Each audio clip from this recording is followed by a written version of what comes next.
Один день унес столько жизней таджиков. Досмотрите это видео до конца, и вы узнаете то, что повергнет вас в шок. Подписывайтесь на наши обновления и точно будете в курсе всего самого актуального. Родные погибших в результате обвала грунта на территории села Сангпар сельского джамаата Зираки города Куляба недовольны работой медиков и спасательных служб. 24 июля в результате обвала грунта на территории села погибли 5 человек, в том числе 4 детей, 3 из которых были родными братьями. Трагедия произошла в доме 45-летнего Хакназара Абдулоева, который с целью раскопа норы для кроликов рыл проем в холме. В результате трагедии вместе с Абдулоевым погибли 4 соседских детей. Баракатула Шарипов 10 лет, Якуб Сангов 10 лет, Йосинджон Сангов 9 лет и Файзуло Сангов 6 лет. Дети сидели и наблюдали за работой соседа, но, как мы говорили в прошлых видео, сейчас идет аномальная жара, и КЧС предупреждала о том, что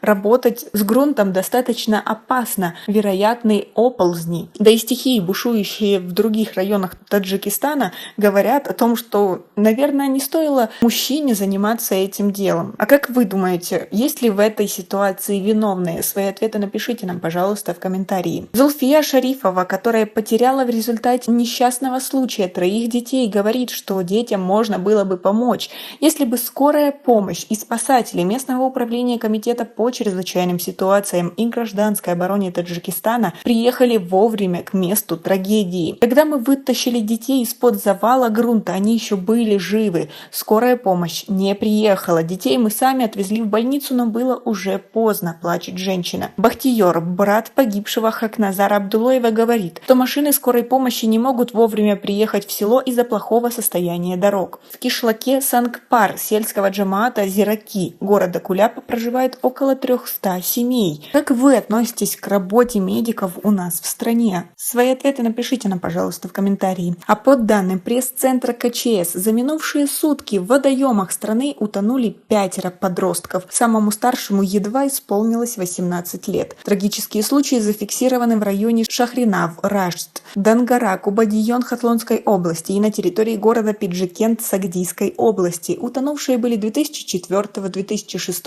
и 2011 годов рождения, отметили в комитете. По данным источника, для проведения поисково-спасательных работ были задействованы как спасатели-водолазы КЧС, так и местное население. Тела 4 были извлечены и переданы родственникам. Поиски тела 16-летнего жителя Гулавшон-Дангаринского района продолжаются, сказали в КЧС. Также там отметили, что причинами трагедии стали купания в необорудованных и неустановленных местах. Несмотря на регулярные предупреждения, оповещения и рекомендации Комитета по чрезвычайным ситуациям Таджикистана о соблюдении правил безопасности во время отдыха и купания в водоемах, граждане игнорируют их. Родители не слышат наших призывов о контроле за детьми. В результате это приводит к трагическим последствиям, говорят в ведомстве. Комитет обращается к населению, особенно к родителям, и настоятельно просит не оставлять детей без присмотра, составить режим дня и отдыха детей, быть с ними на водоемах, еще раз объяснить правила безопасного поведения у и на воде. Один момент безответственности приводит к трагедии. Как вы относитесь ко всем этим ситуациям? Свои ответы напишите нам, пожалуйста, в комментарии. У нас пока на этом все.